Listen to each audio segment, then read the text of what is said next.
Habit I would like to break is depending on others. I depend on people for my well being. It did not seem to be a problem in my life until I turned 18. As I witnessed my peers moving away from my home, getting driver's license, going to college, it was obvious I was different. All I needed was to find someone to take care of me. When I was 11 years old, I realized I wasn't being nurtured like the other children. I've had several years as a small child of of drug abuse, of continued use, uh, and I just got to a point of desperation in my life where I just got to a point of no return. I literally hit rock bottom. Well, I've been trying to get clean and sober for a while now. I started using at a young age, and it led me into dangerous situations and going places I didn't want to go, being around people I didn't want to be around, and doing things I didn't want to do. I lost my self-respect, and eventually I wound up in jail, and I tried the RSTAT program, but that didn't work for me. When I got out, I was out probably about 2 weeks, and I relapsed. Well, I guess for me, I was at a point where I had been sober for a number of years and something had changed, and I went through some traumatic events, and that's how I heard about Stepping Stones. It was a place to come and heal. Well, it got to the point, you know, you end up death, institution, or or rehabs, whatever. Well, it got to the point where I had been incarcerated and I'd gotten out. And for some reason, I ran across a friend that was in AA here in Hawkinsville. And he said, well, come on, let's go. And so I went.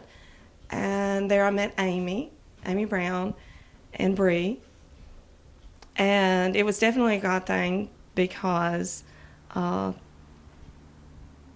I'm here now. I was ready because I was just so disgusted and to the point that I didn't know what else to do because I kept repeating the same mistakes over and over. I was just going to open a treatment center and just do what I feel called to do, and that's work with women. You know, and most of these women suffer from all sorts of traumas. Like 90% of the women that come in here have really bad childhoods. Yeah. And most of the people in recovery programs do. They kind of self-medicate is the only reason that they end up turning into addicts and alcoholics. And so my thing is working with them. To me, that's like breathing. Yeah. So for me, it was like a God thing how I found the place. And I just knew the minute that I came here, I got to the door and I was home. And I think some of the other ladies have told about how it's a family environment. And even though I'm the oldest, you know, you don't really feel that way. You feel like you're in a college dorm. We all help each other. We've got chores, we've got groups. We start at 6 in the morning. We get done about 10:30 at night. We still got work. We have to do assignments that we do. The community comes in, brings various Bible studies. We go to therapy once a week. So when I walked in, first thing all the other girls asked me is how long I was going to be here for, and I had no idea. I still don't. I've been here about 45, 47 days, and every day is just kind of weird because I just say, God, you know, and it's a 90-day program to a 2-year, but I'm just here until they tell me I'm ready. You know, we try to create, you know, this is a family type environment. For the holidays, like for Thanksgiving, you know, we had a sit down dinner, and obviously, you know, you see we have the Christmas tree and gifts under the tree, and you know, so we try to, you know, we'll celebrate Christmas like as a family. You know. We get up in the mornings and we do our chores. We do morning meditation. I go to GED school from 9 to 11, and next week I'm going to be going to take my GED test. And then whenever we get back, we do groups, and we help one another around here. We cook, we clean. We go out and we help the community with anything they need help with. We volunteer at the church. We go to meetings every night. And then we do a nightly inventory every night. From the moment I walked in here, I knew something was different for me. And for me, it was just the God thing. It was the whole vibe of the place. just so welcoming. First thing Amy said is, "Hey, sweetheart," and I just started crying like I just needed to be called sweetheart. And it's just that positive reinforcement. And in here is the attic where we've been keeping all of our donations and things that people have made. And since I've been here, it's been amazing. I can say that. And everybody crosses your paths for a reason. I believe that. And Amy, it was meant to be. And I feel like I'm at home here. It's been nothing but, my higher power, most definitely. And all the women here are amazing. We all work together. We have our ups and downs, but we work through them. And that's the good thing about it. It's a tight-knit, it's a family here. It's really a family. And I know I'm in the right place at the right time in my life. I had really gotten out there and I didn't know what else to do, and I just fell to my knees and I prayed to God to please help me. And my friend had come and picked me up and she brought me here, and that's how I got here. And this time it feels different than it has every other time, because every other time I wasn't willing and I wouldn't surrender, but I finally surrendered since I've been here, and it feels so much better since I have.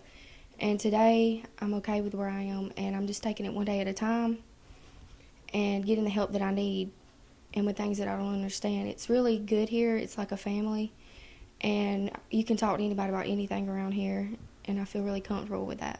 You first get here and you're nervous and you're scared, and everybody pitches in to make you feel welcome. So I got here, everything I thought I knew about stepping stones was not true, but still it worked out for the better. And that's how I got here. I'm really glad. It was a hard journey to get here.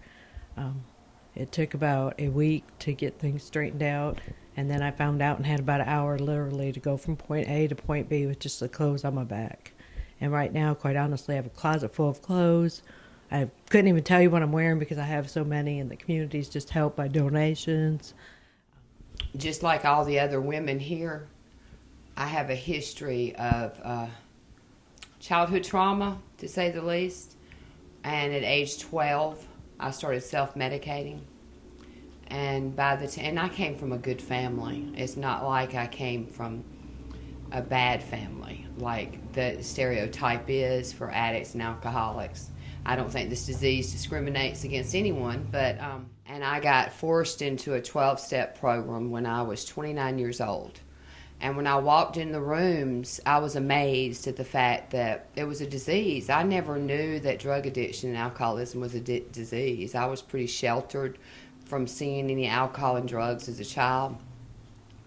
And for me, I felt relieved that it was a sickness. As I progressed and the longer I stayed sober, the more I started working with other women.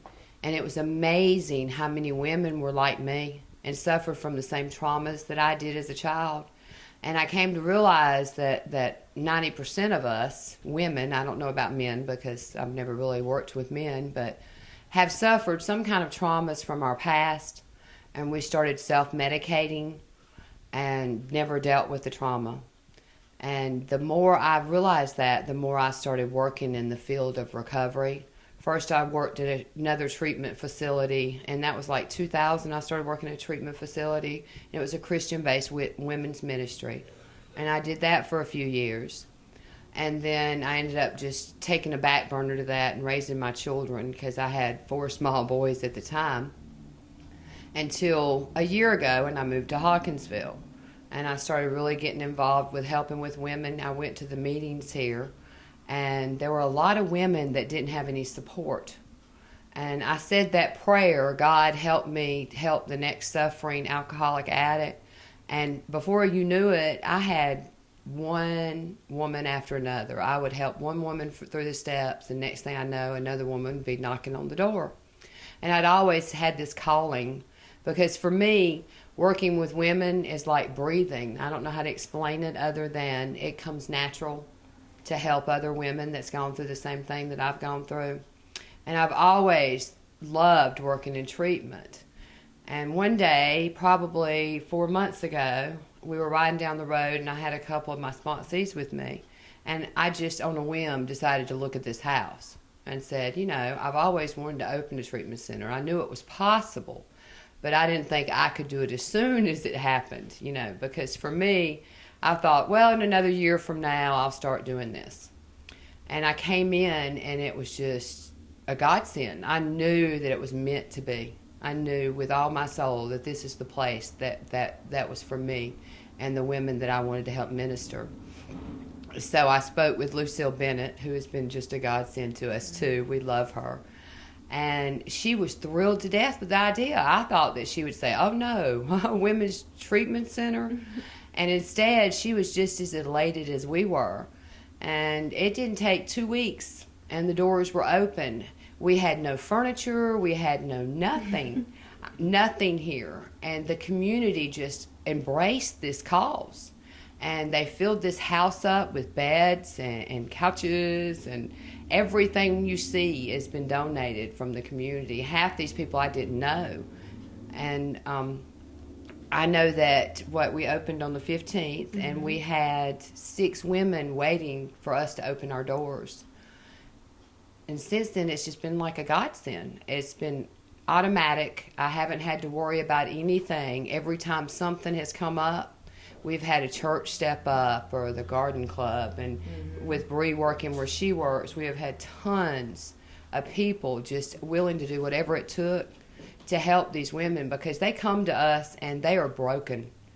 They have no clothes, they're homeless, they have no education, they have no life skills whatsoever.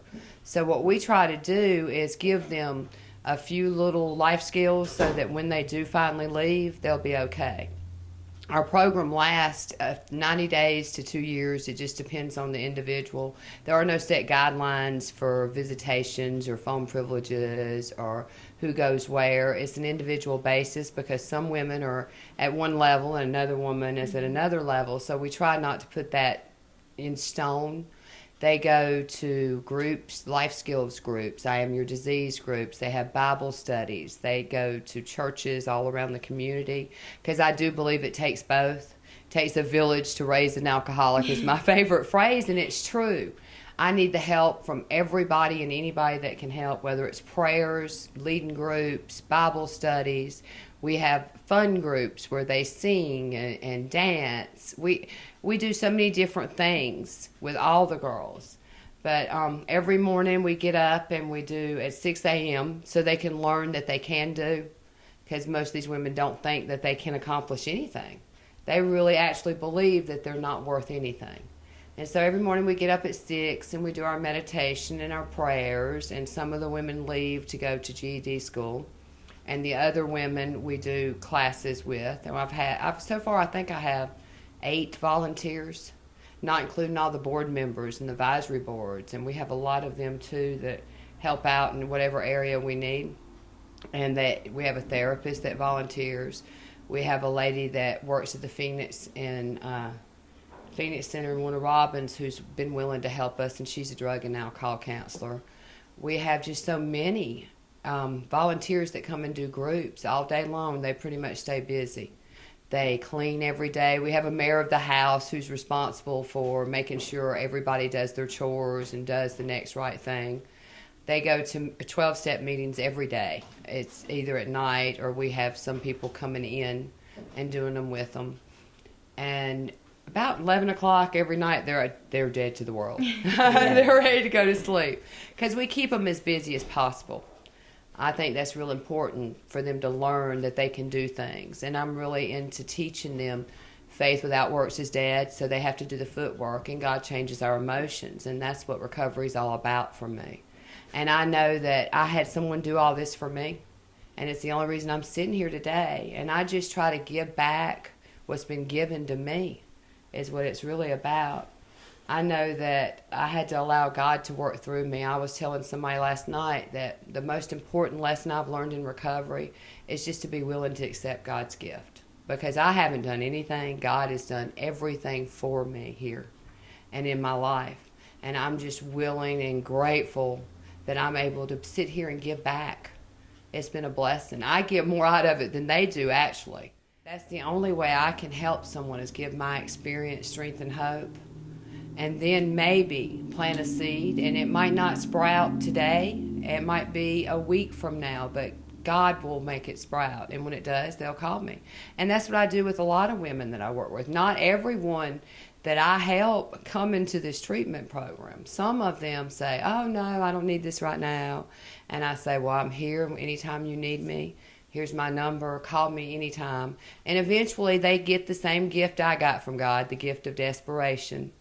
And then they're willing to do whatever it takes, because it's a big step to change everything about who we become, because everything that we learned while we're using and drinking are survival tools that keep us alive to get us here.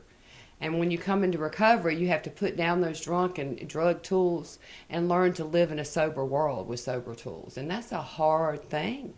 I mean, we have to change everything about who we are in order to stay sober, because the same person will drink and drug again. And I give them some hope, because anything they can tell me that their daughter or wife has been through or put them through, I've done the same. And they see me and realize, wait, if Amy can do this, or if Bree can do this, then maybe there's hope. Right. And I also, I mean, the truth is, this is a disease. The American Medical Association said it's a disease. I mean, they don't say there's a Santa Claus. So I really believe the American Medical Association. They just didn't make that up so that we'd feel better about doing all the wrong things. So I just try to comfort them and let them know what addicts and alcoholics do is not who we are. You know, and just be there with them and hold their hand. It just depends on the situation. If it's a woman here, then if the family's healthy for them, I kind of promote and encourage that interaction a lot.